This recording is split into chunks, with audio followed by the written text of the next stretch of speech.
Nostalgie d'Orbe, 101.8. Nous parlons de vin élevé en amphore avec le domaine Émile et Rose.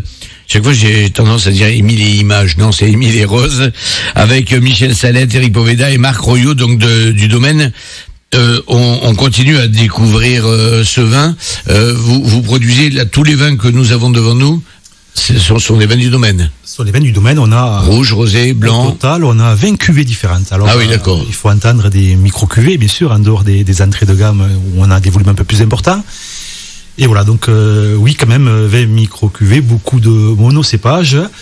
Et c'est surtout des cépages de Méditerranée, voilà, parfois oubliés ou quasiment disparus, comme l'Aramon, par exemple.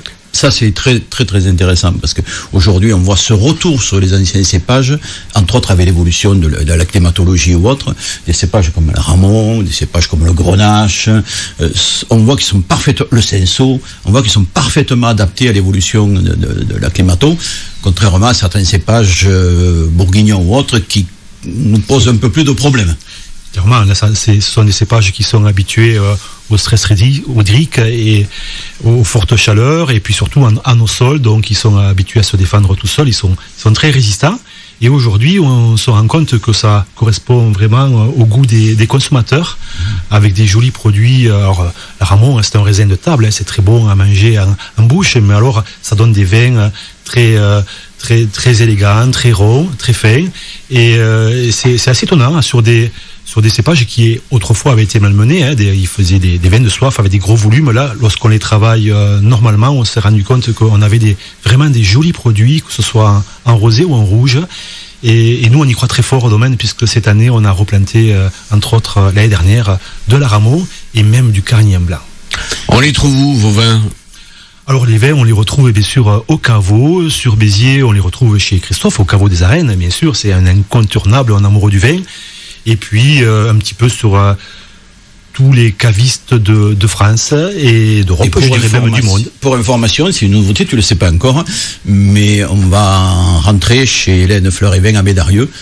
Donc parce qu'il y a des vins qui me plaisent tout particulièrement, qui sont très spécifiques, dont entre autres un vin orange. Qu'est-ce que c'est un vin orange, c'est très à la mode. C'est sa couleur ou ce qu'on y met dedans? Ce que c'est qu'un vin Alors orange, c'est un vin blanc qui est vinifié comme un rouge. En fait, c'est un vin blanc qui n'est pas pressé. C'est une macération pelliculaire. On met les baies dans une cuve et donc ça macère avec la peau et les chairs, et du coup il s'apprend cette couleur orange. Et le goût? Et alors le goût, c'est évidemment particulier, à la dégustation à l'aveugle, on se trompe une fois sur deux forcément, puisque c'est ni un blanc ni un rouge, on a du mal à savoir.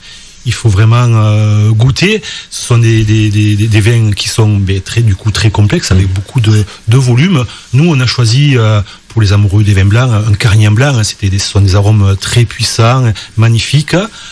Alors évidemment, avec une vinification comme un rouge, ça se développe encore plus. Et puis alors, vraiment, pour accompagner tout ça, on a un joli élevage de 12 mois en amphore. Voilà. Et là, ça fait un vin d'une complexité. Complexité étant pas un gros mot, parce que des fois, complexité, on pourrait dire c'est complexe. Non, il est simple d'abord, mais quand on le décortique un peu, on peut aller très loin sur ce vin.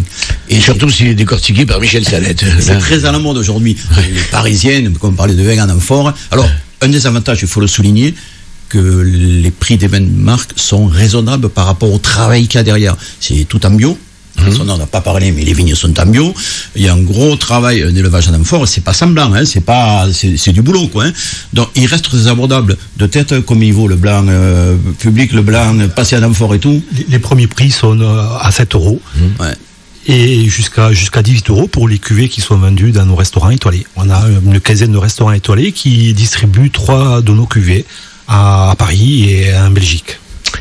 Les barriques, on les trouve en vente une fois qu'elles ont servi. Est-ce qu'on vend les amphores après? Ou est-ce que c'est à vie les amphores? Alors non, bien sûr, ça a une durée de vie donc de 7 ans. Ouais. 7 ans, et ensuite les amphores se colmatent et forcément il n'y a plus trop d'intérêt, il n'y a plus de micro-oxygénation. Il y a plus d'échanges. C'est ça. Et là, on les offre à nos clients qui en font une réservation. On a 50 amphores au domaine. Évidemment, les plus anciennes sont de 2014. Cette année, c'est leur dernière année. Et on les renouvelle chaque année. Donc cette année, on en a rentré une dizaine. Et particulièrement pour nos rosés d'Aramon. Donc des amphores dédiés pour notre nouvelle cuvée, le rosé d'Aramon en amphore. Encore un joli produit à découvrir, assez particulier et vraiment magnifique. Visite du domaine et vos soirées, les 4 soirées de l'été. Donc, pour tout renseignement, comment on fait? On va sur le site internet, on va sur le Facebook du domaine, sur l'Instagram, sur tous les réseaux sociaux. On appelle au domaine de mémoire le 21 juillet, le 28 juillet, le 5 août et le 18 août. Et voilà, et puis de temps en temps, on organise des dégustations aussi le vendredi soir ou le samedi soir au domaine. Voilà, on peut venir déguster quelques vins. Et puis dernière nouveauté, sort du cadre du vin, mais ça reste un incontournable aujourd'hui. On dit bien qu'il faut se réinventer. Il va y avoir d'ici 10 jours la première bière Émile et Rose.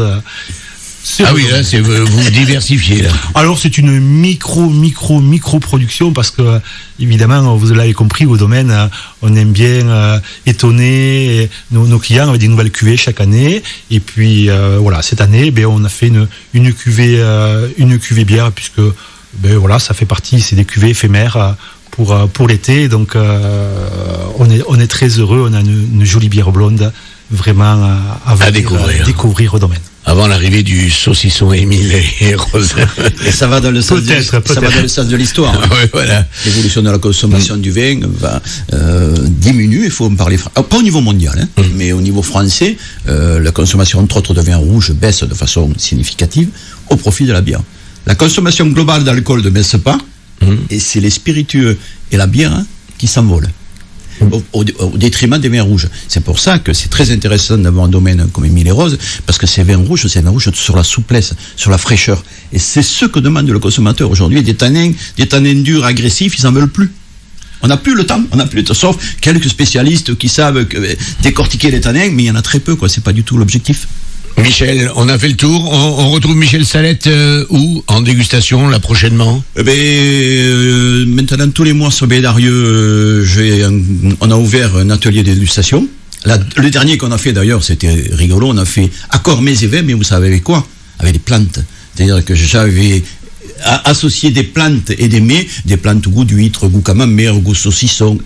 Ça existe, menthe chocolat, sucre, et on avait fait les accords, et j'avais expliqué l'accord mets et vins, les bases, et puis chacun avait le vin, essayé de voir quel est l'accord qui lui convenait le plus. C'était génial comme les participants. Et sur le mois de juillet, C'était la question, c'était la prochaine, voilà, parce que la précédente, on défini la date encore sur le mois de juillet. On va sans doute aller chez un ou deux vignerons, on va faire une journée viticole, et je pense qu'on va faire un vigneron sur Fougères. Et peut-être qu'on pourra descendre un peu plus vers Cornillans, c'est pas impossible. Ça serait une super idée. Parce que moi je suis un fan, vous l'avez compris, des vins en amphore, donc. Et on en reparlera sur cette antenne. Merci à tous les trois. Merci. Eric pour. Qu'est-ce qu'il y a? Puisque vous me le demandez. Non, je vous ai rien demandé. Dimanche, je serai à la fête des vieux métiers avec mes BD et millésime, le maire de Saint-Vignan. Oui, c'est pour ça que ça me perturbait un peu ce vin, Émile et Rose, et puis la BD. Ouais. Je suis aussi particulièrement touché par le nom de la. C'est un hommage à la BD. Ouais. Voilà, ça, non, c'est pas tout à fait ça. C'est plutôt voilà. Moi, je suis plutôt un humain et voilà, j'apprécie plutôt les gens de valeur et voilà, vous êtes tous des gens de valeur et notamment Marc est ici. Voilà, c'est pour ça que je me suis permis de l'inviter à présenter les valeurs des vins qui sont universelles. Merci à tous les trois. Un petit peu de musique, un petit peu de pub et on repart sur la ville de Béziers découvrir les animations de l'été avec l'ami Christophe Burt. Merci de votre accueil. Merci Thierry. Tous.